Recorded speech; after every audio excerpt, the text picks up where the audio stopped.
Saudara kaum muda yang dikasihi Tuhan, shalom semuanya. Ada sukacita hari ini. Saya ingin membagikan firman Tuhan tentang yang berjudul 12 kambing hitam. Nah, saya ingin menyampaikan ini karena saya ingin mengajak kaum muda tidak mudah untuk mempunyai alasan-alasan untuk hidup tidak berhasil, untuk hidup tidak disertai Tuhan, untuk mengalami hidup ada di dalam naungan dan mengalami kemenangan setiap hari. Nah, saudaraku, kisah ini akan saya mulai, saudara kaum muda, dari seorang sales mobil yang bekerja di sebuah dealer. Dia rupa-rupanya tahun itu, kita katakan ini bulan Januari, tahun sebelumnya dia tidak mencapai target yang seharusnya dia capai. Dengan 12 macam alasan kenapa dia tidak bisa mencapai target penjualan itu. Januari, alasannya karena orang sudah menghabiskan uang untuk tahun baru, sehingga tidak mungkin orang mau tertarik dengan mobil. Bulan Februari, orang mulai menabung, bagaimana menyusun supaya punya tabungan, punya simpanan uang, sehingga orang juga tidak memperhatikan presentasi mobil. Bulan Maret, orang sudah mau menutup buku dan banyak orang mempersiapkan diri untuk pajak, sehingga orang tidak tertarik untuk membuka rumahnya untuk dimasuki oleh sales ini. Bulan April, alasannya ada saja, yaitu ada kerusuhan. Bulan Mei ada pemilihan pemilu, sehingga orang tidak sempat memikirkan mobil. Bulan Juni itu liburan dan orang tidak memperhatikan mobil. Bulan Juli orang harus mempersiapkan untuk pendidikan anak-anaknya, sehingga terlalu tinggi untuk mobil. Dan bulan-bulan kemudian dia mempunyai banyak alasan. September, Agustus, bulannya hujan, banyak banjir. Mungkin bulan November, ini bulan persiapan Desember untuk orang-orang mau Natalan, mempersiapkan diri, mungkin mau liburan, tidak ada yang tertarik dengan mobil. Nah, sehingga dia mempunyai alasan untuk tidak bisa mencapai target penjualan itu. Nah, ketika dia ditanya bosnya, majikannya, dia memaparkan alasan-alasan ini. Dan sangat malang sekali ini sales jual mobil ini tidak mendapatkan persetujuan, malah bosnya malah mengatakan, karena kamu punya 12 kambing hitam, aku juga punya 12 alasan untuk memecat kamu.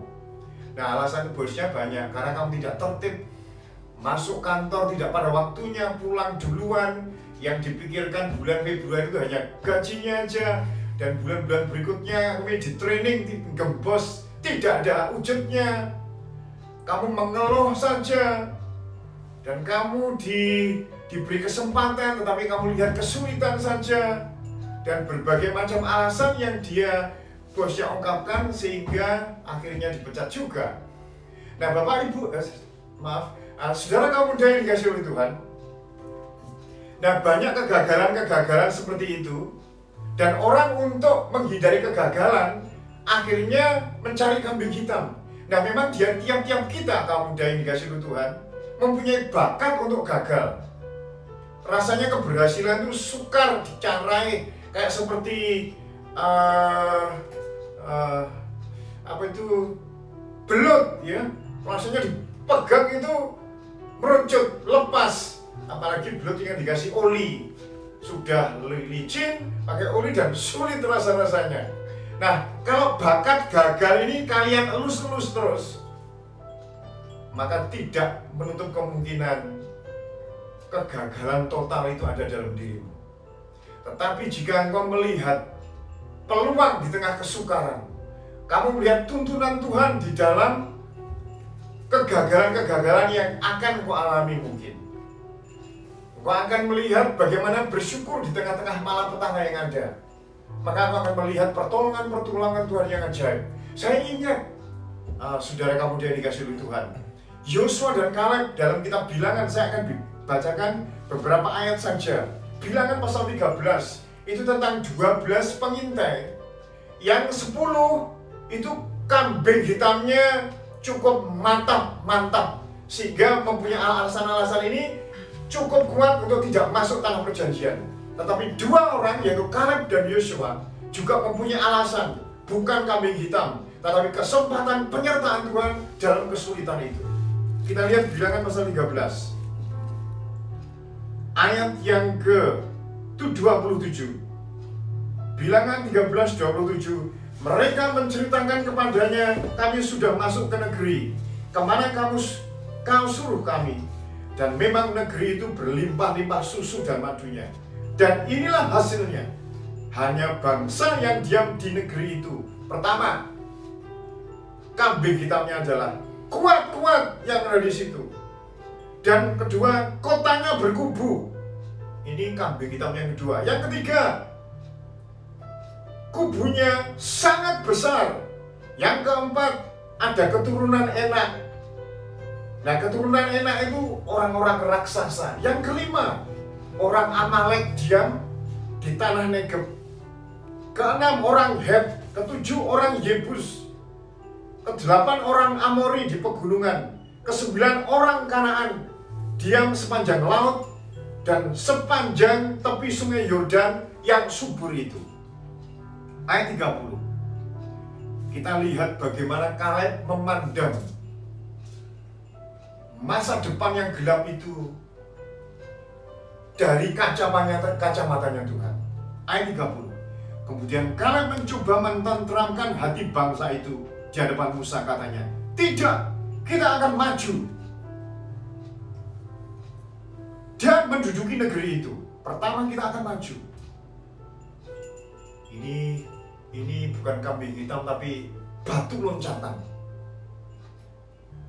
Tidak, kita akan maju. Yang pertama, yang kedua, menduduki negeri itu. Yang ketiga, sebab kita pasti mengalahkannya. Tetapi orang-orang yang pergi ke sana bersama dengan dia berkata, kita tidak dapat maju menyerang bangsa itu, karena mereka lebih kuat daripada kita. Itu kambing hitam yang ke-10 kalau tidak salah tadi. Ayat 32. Juga mereka menyampaikan kepada orang Israel kabar busuk kambing hitam yang ke-11 tentang negeri yang diintai mereka dengan berkata, negeri yang telah kami lalui untuk diintai adalah suatu negeri yang memakan penduduknya. Semua orang yang kami lihat di sana adalah orang-orang yang tinggi perawakannya. Ini yang ke-12. Juga kami lihat di sana orang-orang raksasa, orang Enak yang tadi sudah disebut, berasal dari orang raksasa, dan kami lihat diri kami seperti belalang, demikian juga mereka terhadap kami. Di sini malah ada 13 kambing hitam. Saudara yang dikasihi oleh Tuhan, kalau engkau melihat kesulitan dan bukan melihat peluang, kalau engkau melihat kegagalan dan bukan tangan Tuhan yang memberi pertolongan, kalian akan sempoyongan menghadapi masa depan. Kita tahu bahwa 1 Yohanes 4 ayat 4 dikatakan, roh yang di dalam kamu lebih besar daripada roh yang ada di dalam dunia ini. Artinya apa?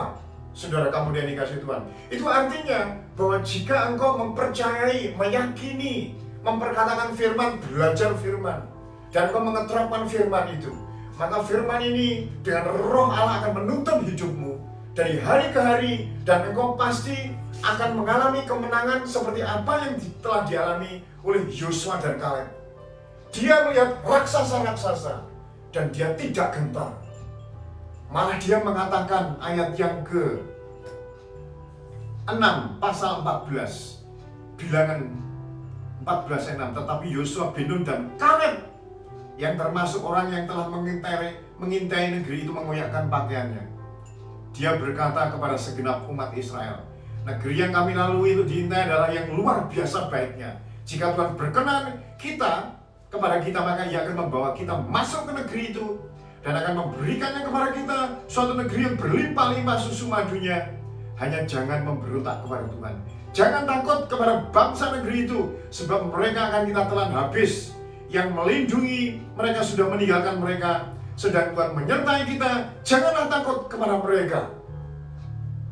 Saudaraku, tidak ada alasan untuk kita menyerah. Tidak ada alasan untuk kita mundur. Tidak ada alasan kita melepaskan diri dari medan peperangan. Mau tidak mau, bisa tidak bisa, kita harus melalui masa-masa kesukaran. Mungkin bagimu masa di tengah-tengah virus corona, PHK, ekonomi turun, mungkin gaji dipotong, dan saudara menghadapi masa yang suram ke depan. Mungkin cadangan dan juga tabungan belum sudah makin menipis. Tapi saudara perlu ketahui bahwa selama engkau melihat Tuhan sebagai yang menuntun hidupmu, melihat Tuhan yang memberikan janji-janji, saudara yang dikasihi Tuhan, janji Tuhan tidak hanya puluhan di Alkitab, tidak hanya ratusan, tapi ribuan janji-janji dari perjanjian baru sampai perjanjian lama. Kita lihat janji-janji Tuhan yang demikian banyak. Kalau kita tidak memperhatikan janji itu, maka yang kita lihat adalah problem-problem dan masalah-masalah. Saya ingin cerita tentang bagaimana saya bisa bahasa Inggris, akhirnya bisa berbicara bahasa Inggris dan khotbah bahasa Inggris. Ketika saya di SMA kelas 2, bahasa Inggris saya itu 4. Nah, suatu saat saya waktu berpikir, waktu saya berdoa, beribadah kepada Tuhan, kok tahu-tahu kok ada keinginan saya pengen nantinya melayani Tuhan di luar negeri. Akhirnya di sini, pertama saya tidak punya hubungan saudara di luar negeri, yang kedua tidak bisa bahasa Inggris, yang ketiga tidak ada sarana apapun untuk saya bisa ke luar negeri. Karena saya asalnya dari Trenggalek, dan di sana tidak ada turis di sana sehingga saya bisa belajar bahasa Inggris. Nah, waktu itu bahasa Inggris saya 4 di SMA kelas 2. Tapi ada kerinduan itu. Akhirnya saya ingin, salah satu syarat ke luar negeri adalah harus bisa bahasa Inggris. Tapi bagaimana saya bisa bahasa Inggris? Tidak punya uang untuk les. Saudara, buku-buku yang memadai juga tidak punya. Saya mau melatih conversation, juga tidak ada turis yang ada di kota Trenggalek. Sarana untuk bisa berbahasa Inggris itu tidak ada. Sehingga kalau saya tidak mempunyai semangat dan mempercayai diri kepada Tuhan, maka saya tidak akan bisa sampai hari ini, saudara. Tapi waktu itu apa yang saya punya adalah kamus yang sudah rusak, covernya sudah hilang, depannya juga belakangnya. Saya menghafal kata-kata bahasa Inggris itu, vocabulary-nya 10 kata-kata baru setiap hari. Dan kemudian untuk saya belajar pendengaran, ada reading, writing, speaking, listening. Nah, saya berusaha menggabungkan itu bagaimana caranya tanpa saya harus mengeluarkan uang, karena memang nggak punya uang.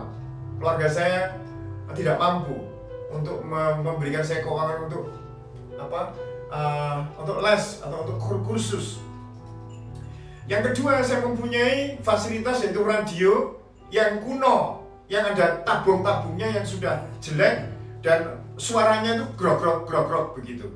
Tapi karena itu salah satu yang kami punyai, kamus yang jelek, radio yang jelek, maka karena radio itu saya bersyukur bisa mengambil sinyal atau broadcasting dari Australia, English for you from Radio Australia. Itu yang saya dengar setiap pagi sebelum saya ke sekolah, yaitu jam 6 pagi.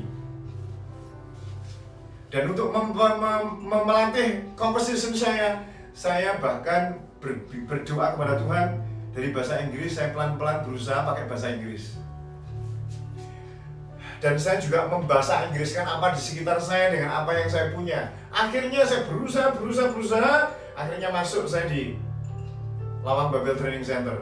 Dan di sana mulai ketemu dengan orang-orang dari luar negeri, mulai belajar bahasa, akhirnya dikirim ke Singapura, Australia, Amerika, dan seterusnya. Akhirnya dengan jalan begitu, Tuhan membuka jalan. Kalau saya frustasi pada awalnya, karena prasarana tidak ada kamus yang bagus, buku yang bagus, tidak punya uang untuk kursus, tidak ada orang asing di kota saya, saudaraku. Tetapi saya memiliki Yesus Kristus. Dan gabungan antara kesungguhan kita, keseriusan kita, daya juang kita, fighting spirit di dalam diri kita, maka kita akan menemukan jalan yang terang menuju jalan yang disertai Tuhan dan jalan keberhasilan. Dan saya bersyukur bahwa apa yang telah Tuhan berikan kepada saya sampaikan kepada saudara. Saudara, seperti saya bisa, saudara pasti bisa. Mungkin bidangnya lain. Apa saja yang Tuhan percayakan kepada saudara sekarang, talenta apa, kemampuan apa, pekerjaan apa, dan memulai usaha apa, jangan kau mudah menyerah. Jangan kau tergesa-gesa mengalah dengan yang namanya kegagalan. Itu harus kau tendang dari kamus kegagalan itu dari dalam hidupmu. Kalau perlu, kalau kamu sudah menulis, robek itu dari kamus di rumahmu. Ganti dengan memperkatakan iman, seperti Yosua. Allah menyertai kita. Raksasa itu akan kita telan habis. Karena yang menyertai mereka sudah meninggalkan mereka. Kita disertai oleh Tuhan. Dan kita akan maju ke tanah perjanjian itu. Adakah kesukaran sekarang itu lebih besar dari kesukaran yang dihadapi Yosua dan Kaleb? Tidak. Mereka, saya katakan kepada saudara, menghadapi dua kerajaan di sebelah timur Sungai Yordan. Dan 31 kerajaan di sebelah barat Sungai Yordan. Total 33 kerajaan. Lebih besar, lebih canggih, lebih pengalaman perang, dan lebih banyak jumlahnya. Tetapi ketika bangsa Israel akhirnya maju, karena Yosua dan Kaleb memberi kekuatan, memberikan dorongan kepada mereka, akhirnya negeri-negeri itu ditundukkan oleh Allah melalui bangsa Israel. Dan ini ayat emasnya Yosua pasal yang ke-21 ayat yang ke-45. Di situ dikatakan, dari semua yang baik yang dijanjikan Tuhan kepada bangsa Israel, kepada kaum Israel, tidak ada yang tidak dipenuhi. Semuanya terpenuhi. Saya yakin apa yang Tuhan janjikan bagi umatnya, bagi saudara-saudara kaum muda yang hidup di zaman ini, janji-janji itu lihat di Alkitab. Tidak ada yang tidak dipenuhi. Ketika engkau mempercayai Tuhan, ketika engkau mengenyahkan kebimbangan, keraguan bahwa engkau adalah lebih daripada pemenang, maka engkau akan bisa menapak tilas kemenangan-kemenangan yang telah dialami oleh tokoh-tokoh umat Tuhan yang tertulis di dalam Alkitab. Tidak sedikit masalah yang akan kita hadapi memang, tapi kita bisa mengatasi. Sulit memang, tapi kita sanggup melaluinya. Rumit dan kompleks memang, tetapi bersama dengan Tuhan kita akan bisa melalui. Itu sebabnya jangan pernah engkau melamun sendiri, delek-delek sendiri, membiarkan iblis menanam benih-benih kegagalan, kekecewaan, masa lalu, dosa-dosa yang lalu, hidup-hidup masa yang lalu, sehingga engkau tidak berkutik dan diam di situ statis, yang menyebabkan engkau mempercayai kebohongan setan daripada mempercayai kebenaran janji-janji firman Tuhan. Mulai sekarang libatkan Tuhan, libatkan firman Tuhan, perkataan firman Tuhan di sekolahmu, di pekerjaanmu. Jika engkau memasuki rumah tangga, di dalam hidup rumah tangga. Di dunia ini kita banyak melihat perceraian terjadi karena mereka mempunyai kambing hitam yang segudang. Direktur bank masuk penjara karena mempunyai segudang kambing hitam. Seorang mahasiswa tidak bisa meneruskan sekolahnya karena dia punya kambing hitam dan tidak mau bertanggung jawab terhadap apa yang sedang terjadi. Saudaraku, kaum muda, engkau tidak perlu menemukan kambing hitam. Sebab kalau kamu berusaha menemukan tidak hanya 12, malah lebih dari 12. Kadang-kadang mungkin kambing putih pun engkau cek jadi hitam. Jadi malah hitam semua, nggak ada yang terang. Nah itu sebabnya jangan macam-macam bikin kambing hitam. Sekarang lebih baik saudara bikin batu loncatan untuk kita mengalami kemenangan dari hari ke hari. Dan kita akan melihat fajar berkah di tengah-tengah kegelapan malam. Dan itulah janji Tuhan bagi kita semuanya. Saya kira demikian renungan yang saya bawakan, kiranya menguatkan Anda semua, dan kita tunduk kepala sebentar. Bapa di surga, kami mengucap syukur karena kami ketemu dengan anak-anak-Mu lewat live streaming ini, supaya kami sadar bahwa di tengah-tengah COVID-19 yang melanda seluruh bumi, bahkan di negara kami, Engkau memberikan kami kekuatan, ketekunan, dan kegigihan untuk kami mengiring Tuhan. Berkati semua pendengar firman Tuhan ini, di dalam nama Tuhan Yesus, kami mengucap syukur. Haleluya. Amin. Amin. Kita bersukacita di dalam Tuhan ya teman-teman, karena kita tahu bahwa Tuhan kita Allah yang hidup. Benar? Kita tahu kita harus tetap semangat, pantang menyerah. Ada terobosan yang baru atas hidup kita. Amin. Karena mujizat Tuhan itu sudah disediakan bagi kita. Oke teman-teman, kita berjumpa lagi Sabtu depan. Oke? Pengumumannya, Komsel seperti biasa bisa dihubungi PKS masing-masing, nanti bisa lewat WA, bisa lewat Zoom, atau Skype, dan lain-lain. Karena kita tetap semangat di dalam Tuhan, tetap berkomsel ya. Walaupun keadaan seperti ini, kita percaya bahwa mujizat Tuhan pasti akan terjadi bagi kita. Janji-janji Tuhan pasti terjadi atas kehidupan kita. Oke? Sampai jumpa Sabtu depan. Tuhan Yesus memberkati. Bye-bye. God bless you.